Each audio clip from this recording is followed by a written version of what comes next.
Traditional Leaders Organization, Contralesa, has expressed concern at what it calls moral decay among the country's youth.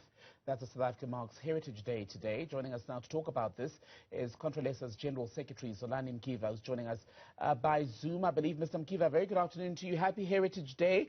What exactly do you mean when you talk about a moral decay among the youth? Well, good evening to you and happy Heritage Day to all the South Africans. We can see clearly the trend that our young people are quite mimicking a lot which is coming from the West.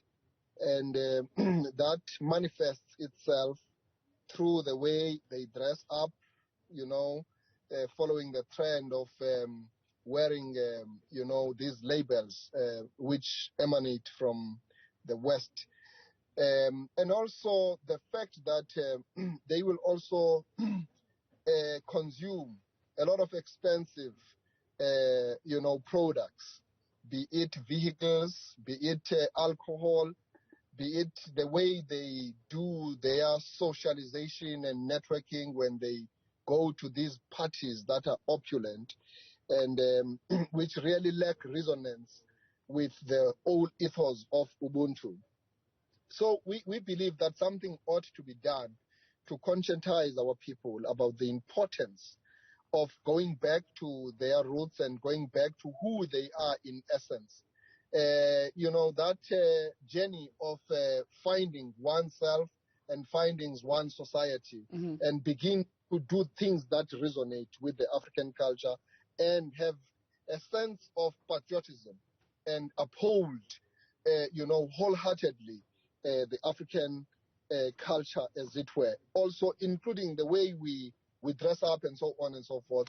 We think that we're making a call to our people to say that let's embrace our culture holistically and begin to think likewise and act likewise and build a society which is based on the foundation of our values of Ubuntu. But is it really moral decay and not just young people living the way many people in a globally connected world are living? Well, my brother, there is a clear indication of a moral decay. If you look at the issues that are related to GBV,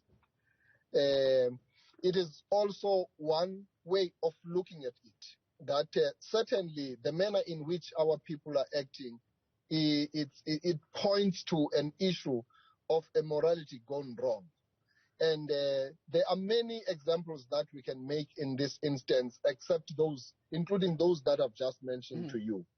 So there is clearly a moral decay in the manner in which people carry themselves out there. The lack of discipline, the manner in which students would attack teachers in a school environment, the manner in which the students among themselves will be fighting and do things that are horrible. There are many pictures and video clips that we see which are flying in the social media. There are many horrible things that our young people are doing. I don't know whether this is being done because of the platform that has been created by social media, or these are things that have been happening all along.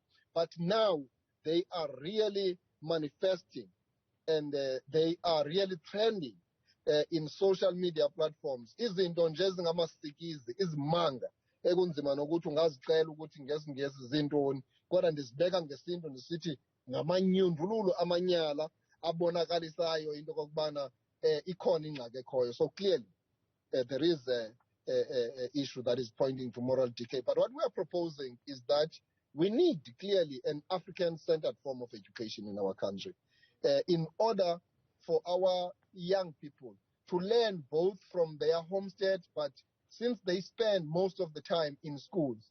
So we need to tilt our syllabus so that it can really conscientize and educate our young people in knowing who they are and how they should conduct themselves as Africans. So before we get to the curriculum, do we agree, though, that part of the violence that we're seeing in society, be it in intimate partner relationships, be it what we're seeing in schools, is actually closely linked to the conduct of the older generations in this country, where young people are mirroring violence that they grow up around in the home and in their communities. So to say that there's a moral decay may be a discussion, but it's not solely to do with the youth. Well, we may not necessarily blame the youth squarely on this issue because there are historical issues, as you say. Some of them relate to the fact that we had a very violent regime in the apartheid and the colonial regimes prior to that, which have really antagonized and terrorized our society. So we are not saying that this is what is happening because they have inherited to their elders, but I think it was systematic. So what we are doing now as a liberated country is to say, let's come up with mechanisms so that we can troubleshoot all these issues and come up with systems that will counteract so that we can have young people who really resemble, youngsters who carry a flag of a nation like ours that has got foundation of the values of Ubuntu and so on. I'd like us to go back to the suggestion that you put forward about an African curriculum to be taught in schools, and it raises the question of how evolved it would be, given that we are living in 2021 South Africa, where so much of what happens here is linked to the globe. And where would it leave, for example, teachings around women, teachings around the rights of gay, lesbian, and other queer people? My brother, modernity and tradition are two sides of the same coin. You cannot afford to allow modernity to come and alleviate your tradition simply because you want to move on with times.